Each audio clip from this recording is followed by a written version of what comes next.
What's going on, everybody? It is that time again. The Sooners Illustrated Podcast, episode 229 on this Monday, November 24th, 2025. Josh Callaway, Tom Green with you on a post-game reaction Monday. Red November continued. Oklahoma knocked off Missouri on Saturday. It was not a pretty game, but it was a win, and they don't have to be pretty for Oklahoma right now. They beat Missouri 17-6. We were there. We're going to break it all down for you, spin it forward. One game left to go in the regular season. What we don't like, what we do like after Oklahoma's latest win on Saturday. We'll also hit a little bit of hoops talk on the back end. Big stretch coming up for Porter Moser and the Sooners on the hardwood. We'll do that a little bit on the back end as well. A reminder as we get started, you can subscribe to Sooners Illustrated at oklahoma.247sports.com. Use the promo code SoonersPod60, all one word for listening on podcast. If you're watching on YouTube, it's on the screen right there. Tom's pointing to it. You can put that in. Gets you 60% off a VIP membership for a year to Sooners Illustrated and the entire 24/7 Sports Network. So a great time to jump in, take advantage of that while you still can.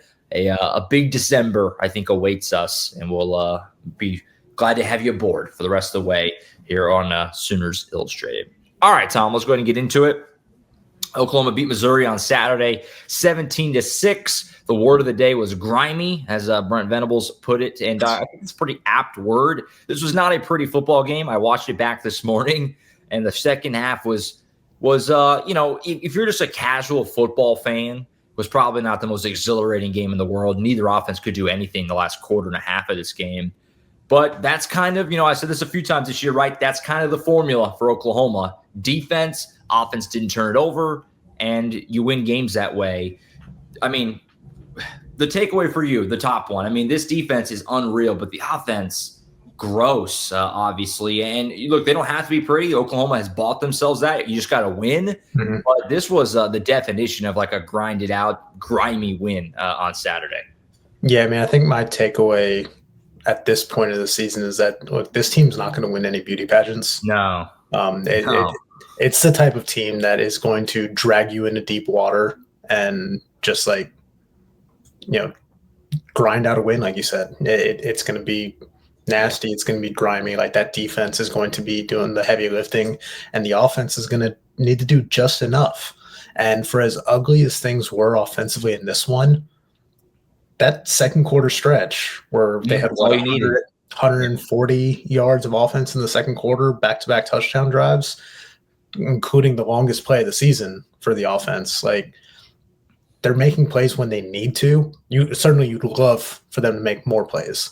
And there were opportunities, certainly in the second half, they had a few opportunities to try to extend that lead a little bit and just, couldn't get it beyond that, 11-point margin.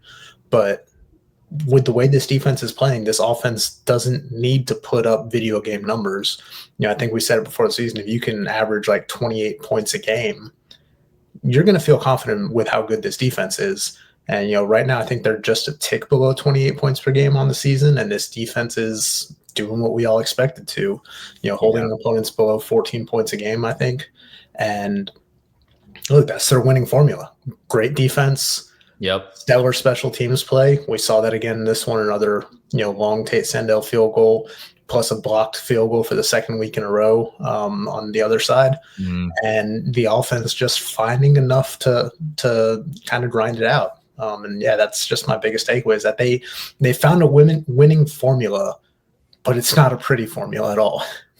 No doubt. And it's funny because of that, it feels like every single team, and Missouri's now guilty of it, and they're not the only ones. Alabama said the same thing. Tennessee said the same thing, even going back to Michigan, Auburn.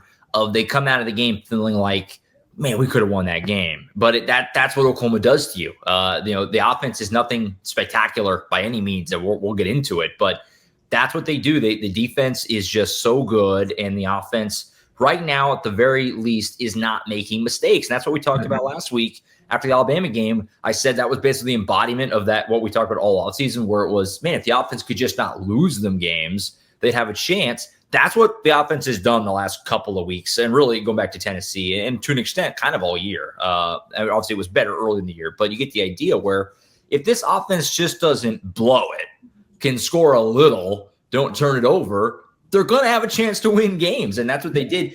even though they scored 17 points in this game and didn't score the last quarter and a half, and obviously didn't score a touchdown in the second half at all, was the game ever really in doubt in the second half? Not really, because it just felt like there's no way Missouri's going to move the ball. And they did a little bit in the fourth quarter, but they get shut down in the red zone. It's like you said, it's not pretty.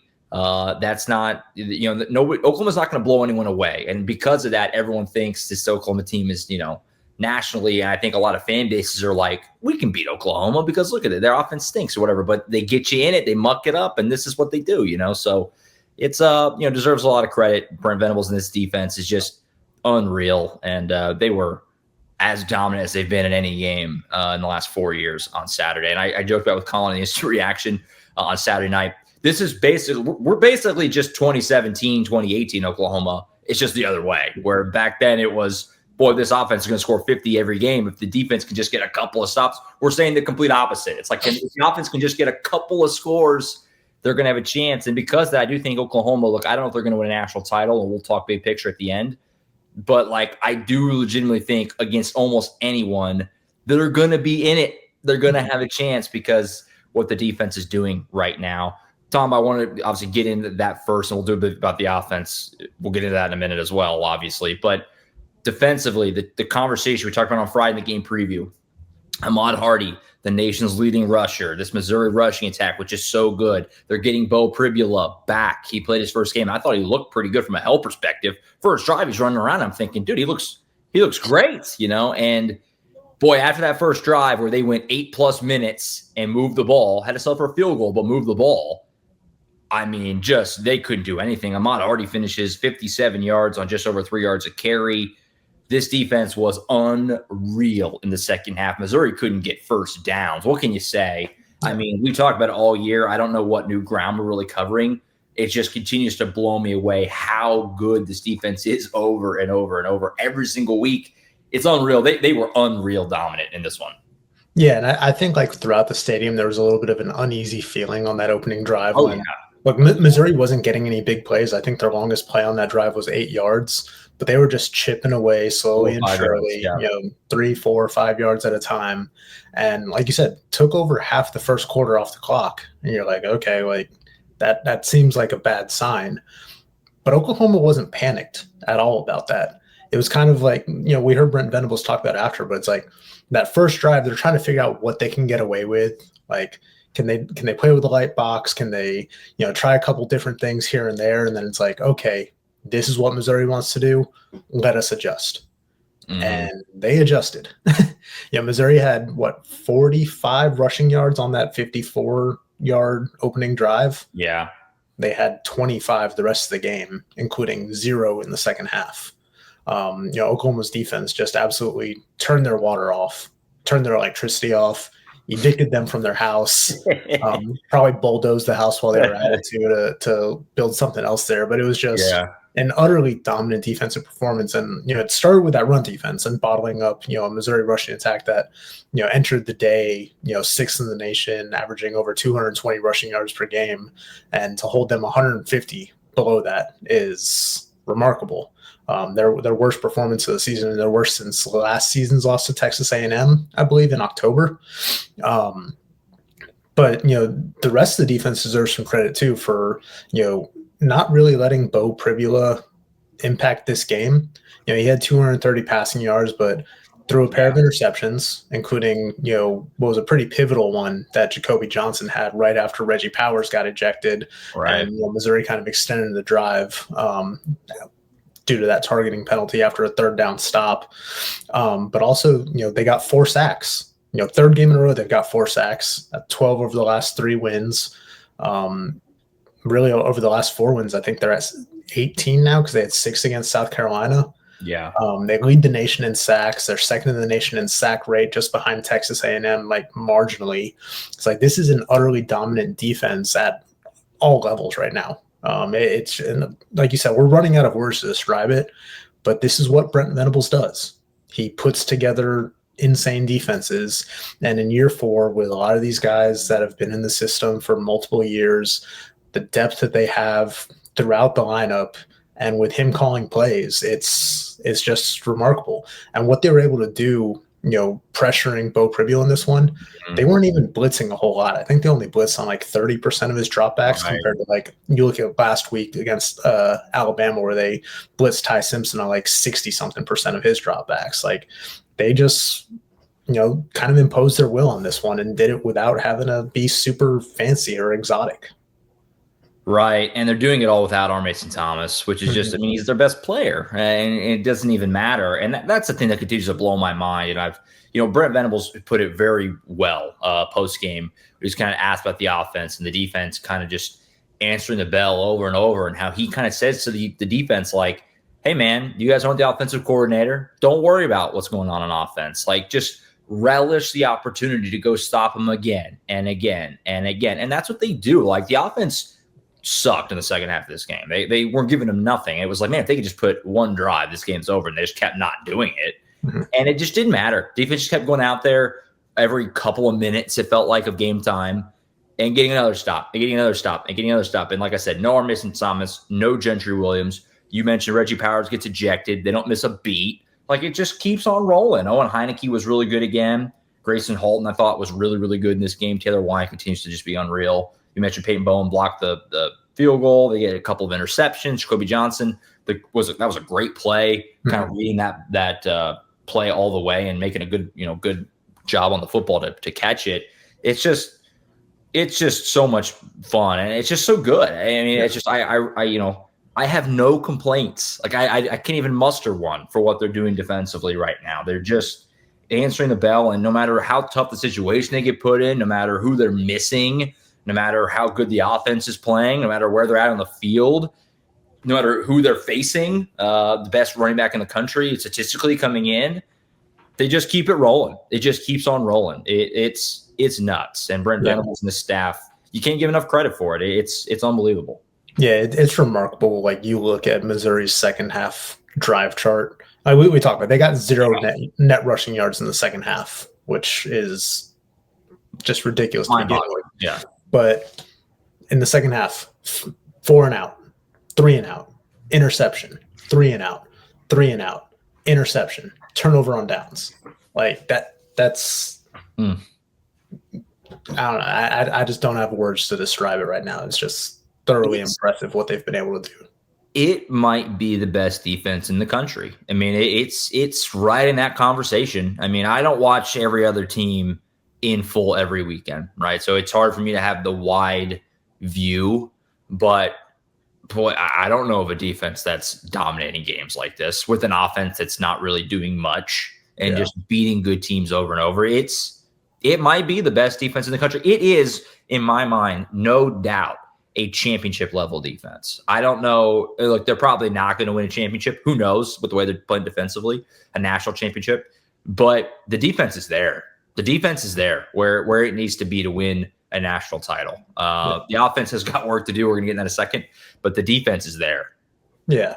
Like Ohio State, Indiana, they have like incredible defenses too. Sure. They also haven't been tested quite like Oklahoma. Like, right. Yeah. Someone joked, I forgot where it was, but it was like, yeah, it seems like every week in the Big Ten, it's like one of the top 3 teams is facing like a 3-6 team every week in the year, where it's like Oklahoma, you look at this, late season stretch, like, okay, South Carolina has been struggling, but Ole Miss, Tennessee, Alabama, Missouri, like, these are all ranked teams with, good offensive pieces that have challenged this defense in various ways. And they've answered the call again and again and again and again. They're just dragging these offenses down to their level and beating them. Like, it's, again, just like hats off to Brent Venables and what he's been able to build on that side of the ball. It's astonishing, and it's been a joy, and they're going to have a chance to win every game that they play because of it. Now, on the flip side, the offense continues to not be good, right? It was pretty bad. Now, the important thing, and I wanted to bring it right at the top here, Colin did on the instant reaction. I'm glad he did. I'm going to do the same now. The running back room is just totally beat up to an extreme level. And so, not the offense has been good all year, because it hasn't been. We've talked about it all season. But that's the important context of this game. Xavier Robinson with a sprained knee, which Brent Venables talked about post-game. He put a brace on it and just toughed it out. he was the only running back who got a carry. He got 12 carries, and that was it. Torrey Blaylock played a little, obviously didn't get a carry. No Taylor Tatum like we thought maybe could happen. No Jay Knott like we thought maybe could happen. One snap, I think. That's over. So, yeah, I mean, the running back room, everything is way, way harder when you literally don't have a healthy running back that you feel comfortable playing, right? So that's the important thing to note. That said, the offense, obviously, it was kind of all in that 10-minute stretch in the second quarter where you get the 87-yard touchdown of Isaiah Satania, which was massive. Had to happen. Perfect throw by Mateer, hit him right in stride. Satania used the wheels from there, ball game. And it scored right there, and that ended up being all the points they needed. They get another touchdown off the short field on a nice read play to Giovanni Gibson. On that, though, John Mateer completed less than 50% of his passes, and we'll get into him specifically in a minute. But this offense, Tom, I mean, look, I'd like to see what it looks like with healthy running backs again, and hopefully we get that opportunity in the playoff if they are able to handle business this week against LSU. But it's just, it's a lot harder when you don't have a healthy running back because there was basically no running game, and that makes it really hard to throw the ball. Where are you at with the offense? Because this was not pretty at all. It was all in the second quarter, and the first drive of the second half was good. They got down and got a field goal, and that thankfully was all they needed. But the offense just, it kind of feels like it is what it is. Like they didn't turn it over again, and that's the best thing you could probably say. I mean, it's just kind of ugly football right now on that side. Yeah, I mean, I don't know how else to put it. It's just kind of ugly, and again, it's an unenviable spot for Ben Arbuckle. Like at this point of the season, to have like no healthy running backs, and kudos to Xavier Robinson for toughing it out. Like Brent Venables said, like he showed up at the facility on Monday and was like, "I'm gonna play. Like just put a brace on there. I'll tough it out." But you can't lean on him like you had been in some of those earlier wins on the road. It's just not feasible to feed a guy like that 20 carries on a bum knee. It's one thing to be out there for 62 snaps, I think it was, but 12 carries, a few good plays out of the backfield too in the passing game. But the wear and tear between 12 carries and 20 carries is just big difference there, especially for a guy that's not 100%. And look, nobody's 100% at this point of the year. You've played 11 games, you have one regular season game left, but they just need more out of John Mateer. And look, they got some big plays from him in the running game too. He led them in rushing, had 18 carries, which was one shy of his season high, 60 yards. 3 explosive runs, including that 15-yarder that set up his second touchdown of the day to Giovanni Gibson there. So there were some spots here and there, but I mean, they punted 6 or 7 consecutive times to end this game, not counting the kneel down after Eli Bowen's interception. You need to be able to generate some sort of offense if you want this team to make some noise in the postseason. Again, I think they have enough to beat LSU this week. And with 3 weeks of preparation for Brent Venables, because they're not going to be in the SEC title game. Right. I think they could beat anybody in that opening round, with Brent having that much time to game plan for them defensively. Sure. But if you want to make some noise in December and into January, this offense is going to need to do more. And a lot of that starts with John Mateer. Like you said, 14 of 30 passing in this one. They tried to stretch the field more than we've seen them do that in recent weeks. I think he attempted 6 or 7 passes of 20-plus yards, didn't complete any of them. The first pass of the game was a downfield shot to Deion Burks. You like to see them try to get that little bit of aggressiveness and try to just open things up, but it just wasn't happening. And, eventually at some point you need to hit those plays. And they got a huge play on that catch and run by Isaiah Satania, but that throw was within 10 yards of the line of scrimmage. So it's not like that was a super big time throw or anything like that. It was just hit him in stride, and he just beat everybody to the corner and was gone because he's got that kind of speed. But this offense has got to do something to be able to sustain drives and really control the clock more. Because you look at this game, that first half, I think they had 8, maybe 9 minutes of possession. The first quarter, they had -7 yards of offense on just 6 plays, went 3 and out both times. And if not for those 2 drives in the second quarter, and even the first scoring drive was only 3 plays, you need to do something to help complement this defense a little bit more. And look, it might not even be like putting up 30 points a game, but just controlling the clock and giving those guys some time to breathe so that the defense doesn't fold late in the game. And fortunately for Oklahoma, they haven't had that happen yet. Like, the defense has responded each time. But like at some point, you do have to have a little bit of concern about those guys wearing out. No doubt. And I said as much on Friday in the game preview. I thought that if Oklahoma lost the time possession battle like badly, that could be a recipe for disaster. And they kind of did exactly what I thought they needed to avoid, which was a lot of 3 and outs, a lot of quick drives that didn't go anywhere. And the defense just continues to answer the bell, like you were saying. It's the first half, they didn't even really try to run the ball. It was all passing. And again, that probably goes back to the running back room being banged up. But Xavier Robinson, how many carries did he get in the first half? Was it 4? 2. So, I mean, and that was it. And again, no other running back got a carry. They ran it with Mateer, some QB run stuff, but they weren't even trying. It was all pass. I mean, the first drive of the game, after that 8.5 minutes where Missouri goes, he comes out in 3 straight passes, 3 and out, gave the ball right back in like 45 seconds. And like, that's bad. That's bad football. And they got away with it because the defense is incredible. But yeah, that's not good. That's not good football at all. And I continue to be, and I don't even know who to assign the blame to, honestly.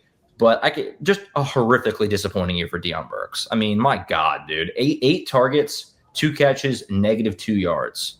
This is a guy that we thought was going to be a number 1 guy when he came here, and he was banged up last year. He did some good things. This year he comes in, he's healthy. He had that big game against Michigan.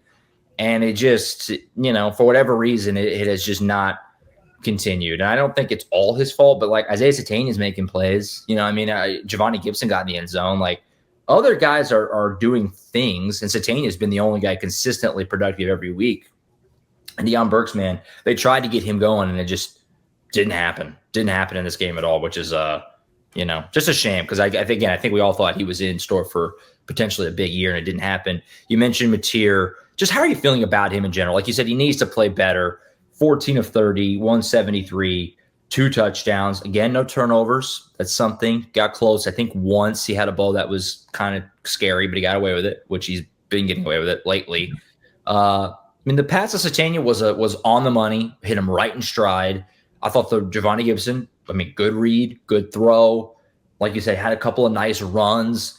But if you take out the Satania touchdown, he was 13 of 29 for 86 yards in this game. It's just not clicking, the pass game. It's just not clicking. And I get that, again, the backdrop is that there's no run game. The running backs are all hurt. That makes everything harder. But how does that affect, in a bottle, in a vacuum, one play, just inaccurate throws or bad decisions? I don't know what to think of Mateer right now. It's just perplexing because we've seen him play well. We saw it.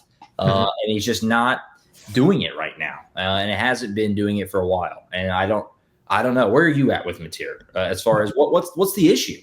Can you figure it out? I can't. If I could figure it out, I'd be getting paid a lot more. I know.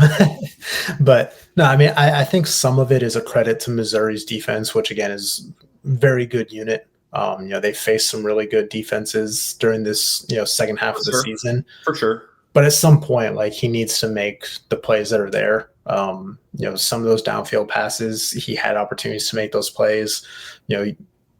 Some of these throws he's failing to make are, either, good defense, or it's just him misfiring at times.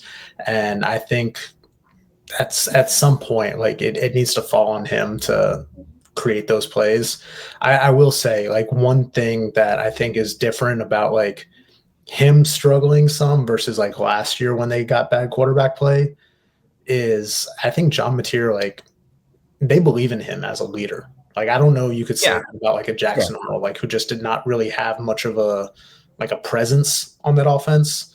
Whereas like John Mateer, like, these guys believe in him and they will follow him. And like, he's shown that, he can gut it out even when, he's not playing at his best. But as long as he's still making some plays with his, legs, connecting on some of these throws that again, like offenses struggle to sustain drives, but they've made some timely plays. And we saw that in the second quarter of this one where, I don't know how different this game is if they don't score after that Peyton Bowen blocked kick. Like Missouri was in control of the game at that point, and then Peyton Bowen blocks that field goal. 3 plays later, they get that Isaiah Satania play, and they don't look back. But again, I don't want to sound like a broken record, but at some point you need to be able to be a little bit more consistent. We heard Ben Arbuckle talk about it last week. It's like they don't think they've played their best 4 consecutive quarters of football, and with 1 game left in the season, they still have not. So you're running out of time to do that.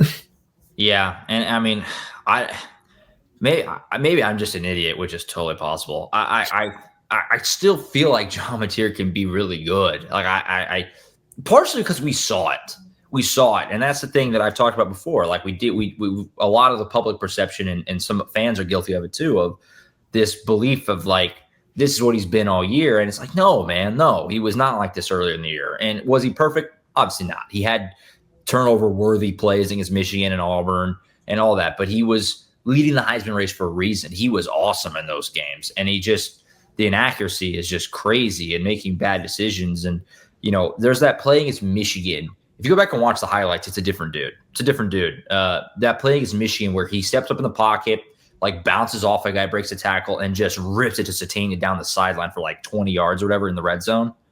I mean, we haven't seen a play like that in 2 months. I mean, and there's glimmers, right? There's glimmers. There's little flashes where you think a corner's being turned, and then it kind of goes back the other way, and it's like John Mateer is going to be the guy next year. I know there's a lot of thought like, should OU move on? They're not going to, and I don't think they probably should, right? I mean, I think next year you hope that another year healthy and have some consistency would be nice. Because look, we just did this. We're in 22 and 23. Dillon Gabriel was a lot better in 23, second year. And even though it was the same thing, like he had his coach and everything, like the second year in Norman, it just that comfort level goes up and it can be a lot better for you. But, I don't know. I think we all just thought this guy was a star quarterback and he looked the part early. That was the one thing we knew. Like the first month of the year, we sat on this show and we were like, hey, they have a really good defense. They've got a quarterback. That's enough. And right now it's like, do they have a quarterback? I mean, like we don't know, right? And so, I still like John Mateer. Maybe that's dumb, but there's no doubt that he just isn't the same guy that he was early in the year. I don't know if that's a confidence thing because I don't think it's an injury thing anymore. I mean, I think he's as healthy as you really can be at this point. But I don't know. Yeah. It's a weird spot that OU's in with him.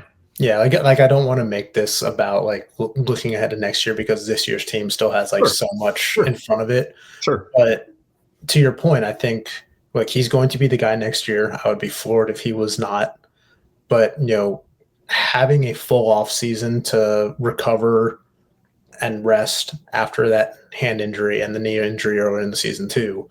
But also like this is the toughest competition that John Mateer has played at in his career, high school and college. Like he was not facing defenses like this when he was at Washington State. And there is an adjustment there. And, that was a little bit of a concern or a question that people had coming into the season. It's like, how would he deal with the, level up in competition? And I think he's still learning that in real time, like that this is a lot harder than he maybe thought it would be or harder than it looks. And I'm excited to see what a year 2 for him in the SEC looks like having that experience under his belt and like going through some of these tough times. And again, just having time to like fully rest and recover.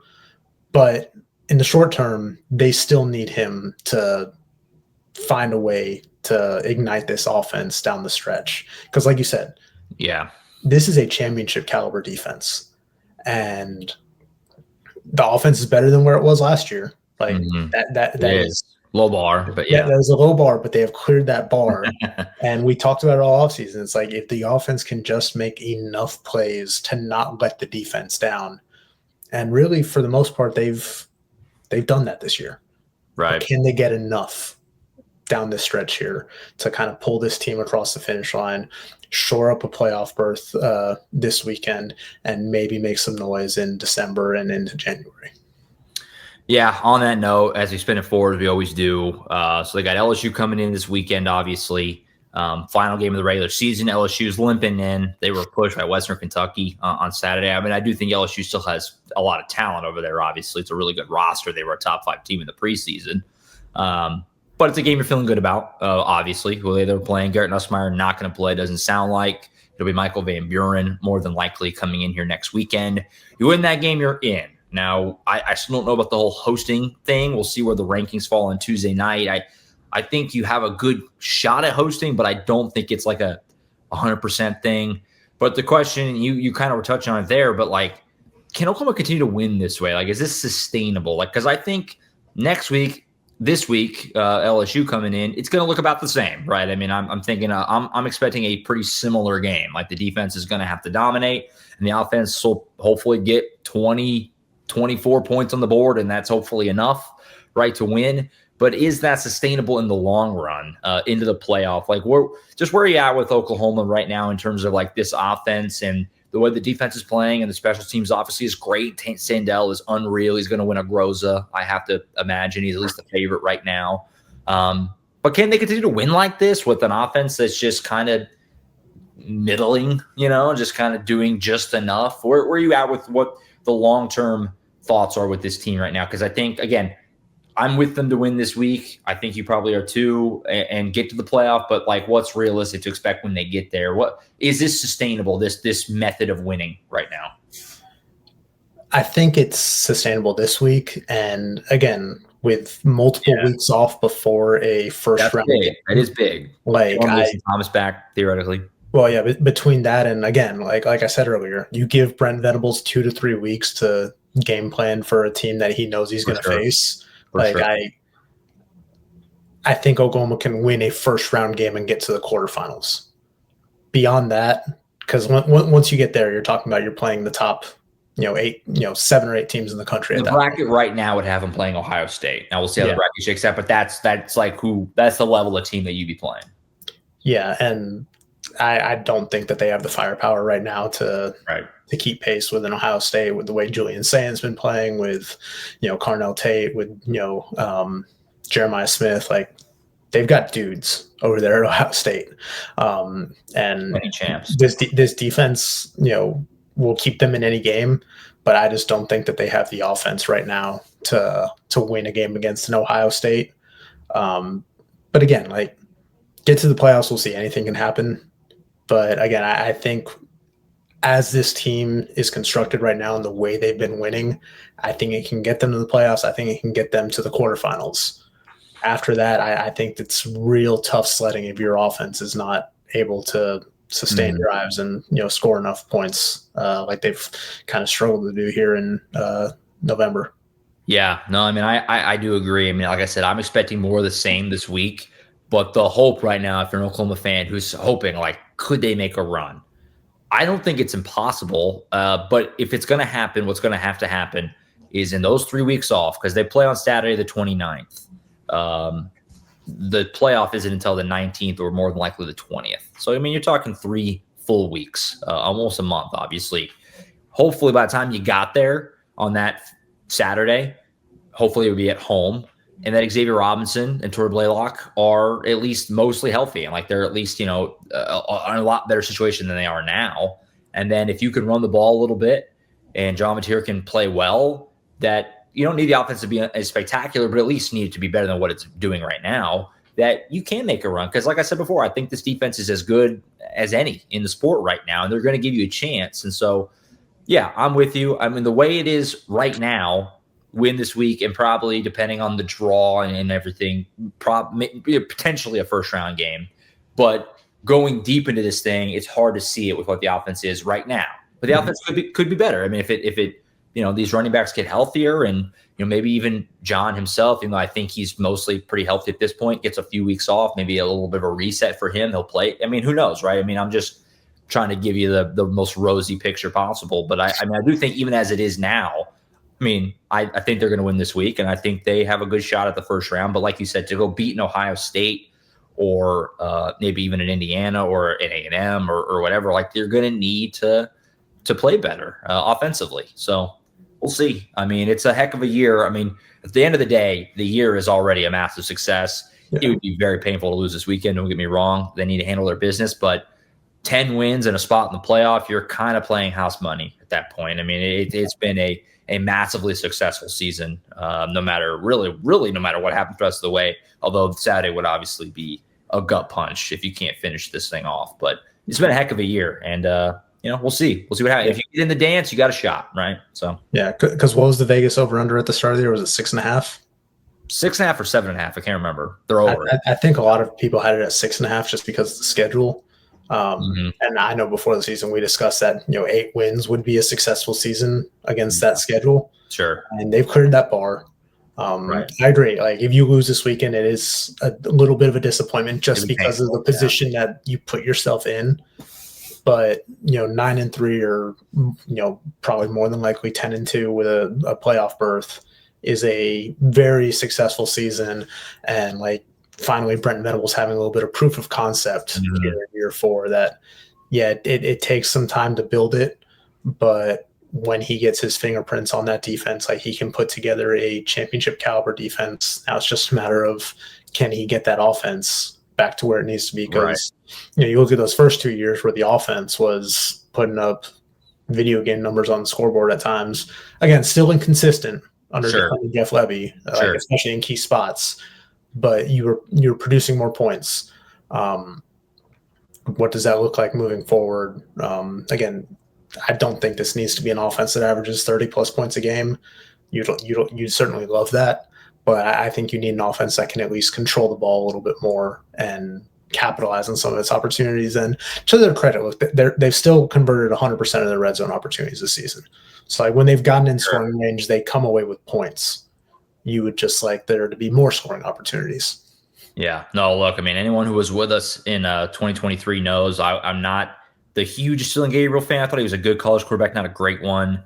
And I was kind of saying with Jeff Levy, like there was always a lot of frustration there. I mean, that offense with this defense, you're thinking big, right? You'd kill to have that 23 offense right now. Scored 70 on TCU. You would kill for that right now. So, yeah, we'll see. It's been a heck of a year. Kind of crazy to look up and they have a very realistic and good shot at 10 wins in the SEC and a shot at the playoff. Pretty special. We'll see what they do this week. So we'll have full coverage throughout the week leading up to this one. Same schedules in terms of player interviews tonight. Venables Arbuckle press conference tomorrow. Colin and I will probably hit the podcast on Wednesday with Thanksgiving on Thursday, but then we'll have game preview as usual on Friday to set the table for Oklahoma and LSU in the final game of the regular season on Saturday. Real quick on the way out, let's hit a little bit of hoops. Not much to be gleaned, I don't think, from the 2 home games last week. Oral Roberts on Thursday, and then Alcorn State yesterday. I was at both those games, Lloyd Noble Center. Some good stuff, some ugly stuff, kind of whatever. I don't know if you really take much away from them. But the important thing to know with this team right now, Tom, a massive stretch coming up. 4-game stretch, all against high major competition. Starts on Friday against Marquette in Chicago. You then go to Wake Forest on Tuesday in a true road game in the ACC SEC Challenge. Wake Forest is playing good basketball right now, too. Then you got to go to Tempe to play Arizona State, and then you have Bedlam the week after that in OKC. 4 straight games against high major competition, Tom. Obviously, they lost to Gonzaga. They lost to Nebraska. So these are big opportunities, but also it's like they're going to need to play well to win. I feel like they probably need to get 3 of them. At the very worst, split them. Yeah. But really, 3 of them probably is what you need to be shooting for. Huge stretch. This team has not really lived up to the expectations so far. It's still super early, but this is a very big few weeks for Porter Moser and OU basketball to get some wins and to get some momentum and to get some confidence against power competition. Yeah, no, I agree with you. I think 3-1 would have you feeling really great coming out of this stretch. Look, the offense has been solid. I haven't checked the numbers this morning, but I think going into the weekend they were a top 20 offense in terms of adjusted efficiency according to Ken Palm. Defense is not where it needs to be. Porter Moser still believes this team has what it takes to be a good defensive team. And I think we saw that in the first half against Oral Roberts, how they kind of responded to that challenge after the Nebraska game. You have some pieces that are certainly very good defensively, but they just have not put together like a complete performance on both sides of the court for 40 minutes yet. And Look, I think this is a very talented team. I think some of these guys are still learning to play together. Not that they don't trust each other, just that it takes some time to fit all these pieces together when you have so many new guys coming in. It does take some time to get everything to gel and to click like you would like it to. But again, I think the offenses look promising, especially what you've gotten from the guards in Nigel Pack and Xavier Brown. You need some more from your wings, especially that perimeter shooting.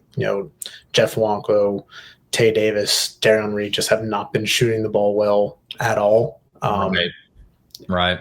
I think the good thing is that those guys have still been engaged defensively and on the boards. So they're not like checking out just because the shots aren't falling.